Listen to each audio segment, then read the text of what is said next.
Oi, gente. Eu comprei essas folhas. Vieram 10 folhas de EVA, cartolinas de EVA. Eu comprei que eu quero ver se eu termino alguns detalhezinhos que tá me incomodando na lareira decorativa que eu fiz agora. Eu quero ver se eu faço esses detalhezinhos com essas cartolinas de EVA. Elas são fininhas, já que é difícil de encontrar adesivo branco. Então, eu comprei elas, eu quero ver se eu faço esse detalhe. Vieram 10 folhas de 40 por 48, 40 por 60. E eu quero ver se eu faço esse detalhe que tá faltando na lareira decorativa.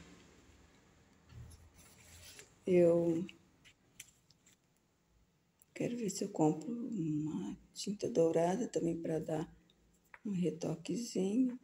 E esse espelho que eu separei para ver aonde eu vou colocar lá, para dar um toque legal. E essas são as folhas de EVA. Comprei 10, eu espero que dê para fazer, porque eu não quero comprar mais, eu quero ver se eu encontro adesivo branco. Então, eu tô na expectativa de terminar esse detalhe da lareira decorativa,